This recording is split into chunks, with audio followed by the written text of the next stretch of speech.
Hello, hello. I'm Jenny Lynn Coley. Welcome to the first ever Thrive Now Lab YouTube Live. Today, we are actually live not only on YouTube, but also on my personal Facebook profile and in the Thrive Now Lab Facebook group. If you have not yet joined the group, I will put the link in the description afterwards. I'm not going to do it right now. But that's another place where you can watch it today. I probably won't put these live in all of those places every week, but for sure it will be live on YouTube every week at this time, 8:30 a.m. Mountain Standard Time. We're getting going just a little bit later today, so apologize for that if you've been waiting. But wanted to start putting these amazing tools that I get to play with out in the world a little bit more. So if you don't know me, I call myself a high conflict, high performance strategist. And the reason for that is because I have come across some tools that have allowed me to empower myself to start really living in a pressure free way. Like, how many of us are so bogged down with the pressures of family and relationships and society expectations and financial goals or dreams or expectations and whatever might be going on in the government wherever you live, and even just the pressures that we can tend to put on ourselves. And so starting to navigate through letting go of all of those pressures and truly committing to living in a way that's pressure free. It's been a journey. It was not an overnight thing, that's for sure. Um, and it's been one of the greatest choices I think that I have personally made. So I've been a personal growth junkie my entire life. I lend credit to that influence to my grandfather, who used to listen to a lot of Les Brown and um, give us books and audios to listen to, and my mother as well. She would take us to workshops and seminars. And so very early, I got into and took me to the library. Who remembers a library card? Those little plastic things that nobody has anymore. And card catalogs. We actually had to like flip through to figure out where your book was in the library. Yeah, those days. So I spent a lot of time in the library as a kid and read a lot of books. And what you feed your mind is so incredibly important, and it can shape who you are. So that could be nowadays, we have a lot of things on social media. So the mindless scrolling, what are you watching while you're scrolling mindlessly on Facebook? It can, or TikTok or YouTube or whatever platform you may love to spend your time on. So what are you feeding your mind?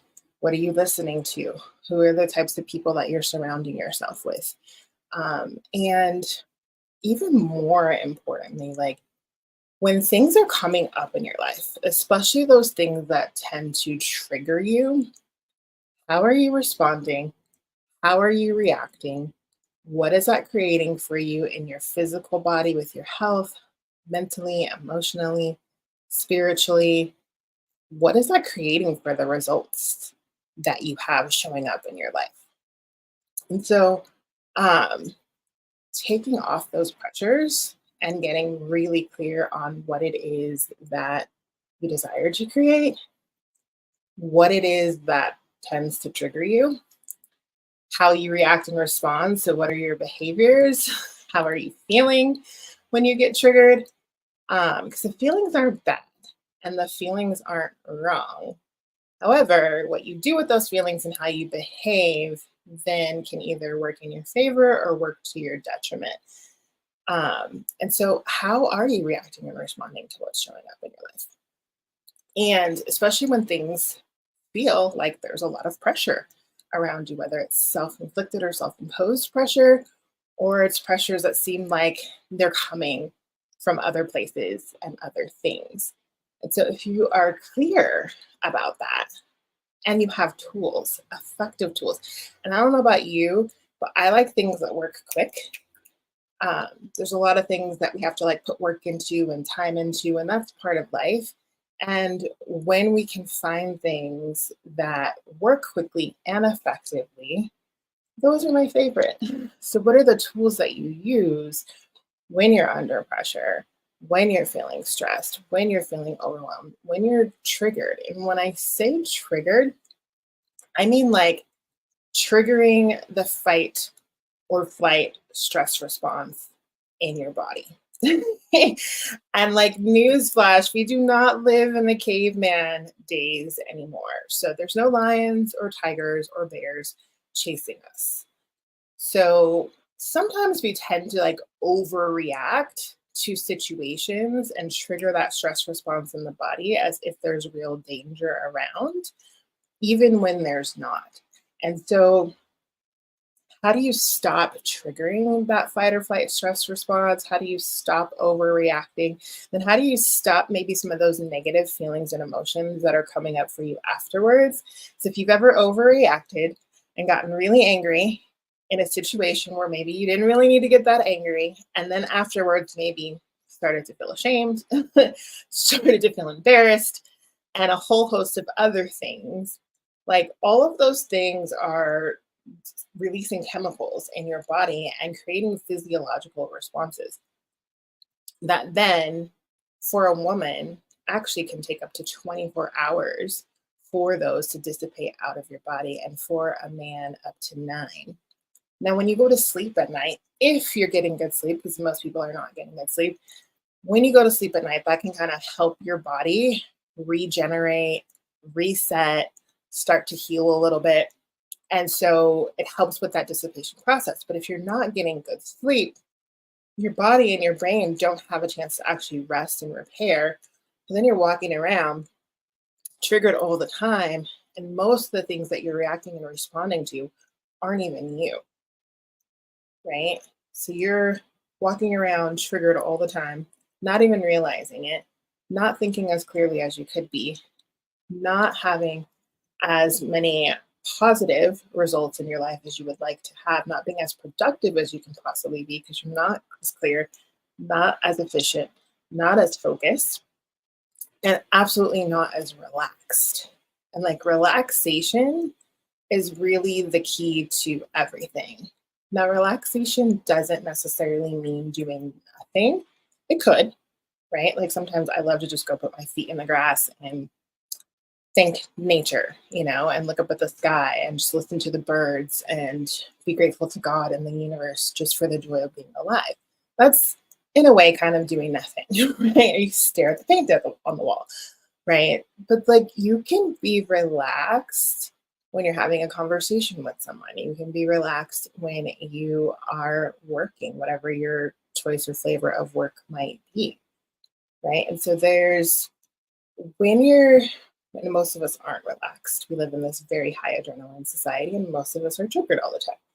When you're willing to relax, then your body's not all contracted and tight, your jaw's not all clenched, you're not carrying all this tension and stress in your shoulders, right? Um, and you can think more clearly. You can create more. You can get more done in less time and then have more free time available to do nothing if that's what you would like, or go do something that's fun. When was the last time you really did something just for the fun of it without the pressure or stress of like needing to create money or needing to make sure you took care of something for your kids, or fulfilling other people's needs and demands? And so relaxation is huge, huge key. And then releasing also happens a lot easier when you are relaxed. So, like, how many things are you holding on to, whether it's fears of like recreating something maybe negative that happened in your past, or maybe you don't want to let go of your illusion of control. And like, newsflash, how many of the things that you have planned to occur in your life have not happened, or not happened the way you planned them to, or you've had to sort of adjust. It's like that whole notion of life is what happens when we're busy making plans. That. So letting go of control, because we have this illusion that if we are in control of things, then, like it's somehow going to like force a certain outcome and or prevent something from happening again. But like when you release that need to control, that's where like the magic happens. That's where the miracles can occur. And that is where you don't have to work so hard, right? And so that productivity goes up without having to effort or force so much, right? And then there's receiving. And receiving is this beautiful thing. It's this beautiful gift, and it's the essence of who we are every day. Except oftentimes we don't acknowledge it. So, like, just think right now. I'm talking. There's air coming out of my body, out of my mouth. That's carbon dioxide. That carbon dioxide that is like coming out of my body is giving life to the trees and the plants, while the trees and the plants are simultaneously producing oxygen that I am breathing in that is keeping me alive. This is our natural state. Like our bodies are amazing. Nature has it figured out. And we often like overthink things, over effort things, try to force things, and actually stop the process of creating what it is we say we'd like to create, what it is we say we'd like to have, when we don't just let go, release, right, and allow ourselves to receive. So, that in essence, over all of my many years of personal growth and trying out different things and studying different modalities and sort of like seeing what would work for me, that was my 3 C's to 3 R's method, which I will dive into more on Saturday in a free workshop called Relax, Release, Receive Your Keys to Success. I'll also pop that link down in the description as well. Um, but like moving from controlling, contracting, and also concluding. So, in order to receive, we have to let go of all of our preconceived notions about anything and everything and stop concluding, right? Because nothing is fixed or set. Even science is evolving all of the time based on new discoveries. So it's like, what if there is never really an answer, a solid fixed thing? What if everything is movable and changeable? And even science tells us that as we observe a molecule, it changes. So as you are observing the screen, wherever you were watching this live right now, whether you're watching live or the recording later, like you observing the screen is changing the molecules that you are observing. That's how powerful you are. And so a lot of it is just remembering how powerful we actually are. And it's easy to forget, right? Like I grew up in a military family and we moved around a lot, back and forth between the East and West Coast in the US. So I was always having to like readjust, make new friends, figure out how I'm supposed to fit in here, there. Like there was always constant like change, right? Which there's a gift in that because it made me more adaptable and like less attached to things. And then also like there were cons to it too, right? I never ever felt like I was at home anywhere. Like it's taken a long time for me to feel good and feel secure about being at home wherever I am. Like home is where I am because I'm the gift, right? And so that's the case for you too, whether or not you moved around a lot. Like please know that and please remember that. But like there was just a lot of change all the time, a lot of moving. And then, I had what I would call the American dream kind of family when I was little. But then things didn't work out like that anymore. My parents got divorced. There were some abuses that happened. And then I was looking for love in all of the wrong places and ended up becoming a mom at 15 years old. And it's interesting because looking back on it now, I'm like, what was I thinking? That was kind of crazy. But that's only because I'm putting my conclusions on it and other people's conclusions on it. Because back then, I didn't know what I didn't know. Like I was just like, okay, I created this situation. I'm going to handle it. And so I found a high school halfway across town where I could take my daughter to school with me every day and had a completely what most people would consider a normal high school experience. And dropped her off in what they called the infant lab. And I went and I took my international baccalaureate classes, which are like equivalent to AP classes in the US. I took my advanced classes and I was on the student TV broadcast and I cheered and I played basketball and I was in the history club and like all these things and had a part-time job after school and graduated on time. Like we are so unstoppable until we start buying into the lies of limitations from other people, right? And all of those things were great and all of those things were amazing. And as I look back on my life now, I've had 3 kids. I actually also simultaneously robbed myself of the opportunity to have a childhood, right? Like I don't know because my parents got divorced, and so I'm the oldest, and so of course I had to like help out with my younger siblings, and kind of put me into a mothering role, which is also probably why it felt normal to roll into having a kid, as ironic as that sounds. And so I've been taking care of kids my whole life. My youngest is 15 now, and I don't know what my life is like without having children. That's a really interesting thing. And I don't have any regrets. It's a really interesting thing to reflect on, like having to heal through not only um, some of the abuses that I experienced as a kid, but also then that those things not being healed. Talk about the triggers, talk about performing under pressure, like those things not being healed, and then the need to like seek to be perfect for validation from family and society and not be a statistic and all of these things, right? And then rolling into some really unhealthy high conflict relationships, like romantic relationships, which then those created a whole other cans of worms. And so um I love playing with these tools and I love being what I consider a high conflict, high performance strategist because when you're dealing with that level of conflict, especially if you might be dealing with high conflict people in your workplace, or maybe you have kids and you've left that relationship, but you still have to co parent with a high conflict person, like that has a whole other set of very specialized circumstances that not everybody has to face and not everybody has to deal with. And it can start to take a toll on you and start to make you question who you are, what you think you know, if you'll ever be okay again. Um, can you ever just get some peace? Is anybody going to be here for you?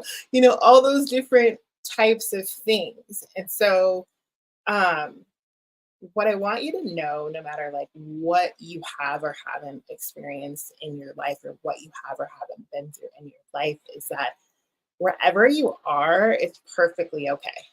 You're not wrong. You have done the absolute best you can with all of the tools that you have available in that given moment, right? And even if you think you have tools and you're not using them, or you could be using them better, you could be using them different, like my invitation for you right now is like to put down that hammer of judgment, to let that go, to take yourself off the hook. And maybe even right now, or right when you get done watching this live, take out a notebook and write down like 10. I was going to say 3, but I think 10 is better. 10 things that you are grateful for about you, not what you're grateful for about other people or other things. 10 things that you are grateful for about you. And sometimes it helps to reframe it as like things that you can acknowledge yourself for. Because a lot of times when we do gratitude and we write down like our gratitude journal, it's usually I'm grateful for, and it's all these other things and it's all these other people that have nothing to do with us. And it's like, hello, you're having this life experience through you. You are the one that you take everywhere you go. So you've got to include yourself in the equation, right? So sometimes reframing it as acknowledgement rather than gratitude helps it be a little bit easier to like write out those things that you can acknowledge yourself for. And I don't care what it is, big or small. I got out of bed and I brushed my teeth and I took a shower today. That's one. right? If you've even done that. If you haven't done that, that's okay too, because sometimes you just need to stay in bed. Like we all have those days or those moments, right? So I gave myself permission to stay in bed today because that's what I really needed, right? That was more important than, and you have to write all this down, but I'm just saying that was more important than checking something else off of my to-do list, right? So no matter how big or small it is, please take the time to write down and make a practice, make it a habit. 10 things that you are grateful for about you and that you can acknowledge about you. Because without you, your life experience doesn't exist. And it's really easy to like drain ourselves and pour into other people and pour into other things. And then before we know it, we're pouring from an empty cup, right? And it's much easier to relax, release, and receive when you are pouring from your overflow. It's much easier to give yourself permission to thrive right now in this moment, regardless of what you have or haven't done. When you are in a relaxed state, when you are choosing to live pressure free, regardless of what your life circumstances have been. So, I'm going to wrap up this training for today. I sort of just wanted to give an introduction to sort of some of the concepts and tools that I've been playing with, and invite you to my free workshop if you want to dive in a little bit deeper. This Saturday, February 3rd, there's a free workshop called Relax, Release, Receive, Your Keys to Success. It's only 45 minutes.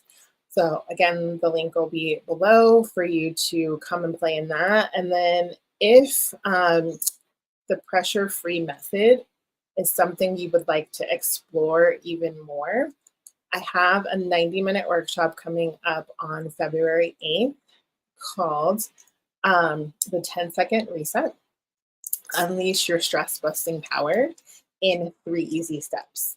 And so that workshop is $44. It'll be 90 minutes. It will be recorded if you can't make it live. And in that one, we'll look at the 3 C's to 3 R's method more. We'll also really dive in more to the pressure-free method itself and get clearer on what your targets are, what your triggers are, how you are triggering the fight or flight stress response in your life all the time without even realizing it, and the impact that it's having on you, and how it may be preventing you from being as clear, as productive, and living as pressure-free as you would like. And then tools, like what are those quick tools that you can start to implement and start to use and start to play with that will allow you to stop triggering the fight or flight stress response. Here's your invitation again to live pressure-free, and I will see you again next week. Thanks, everybody.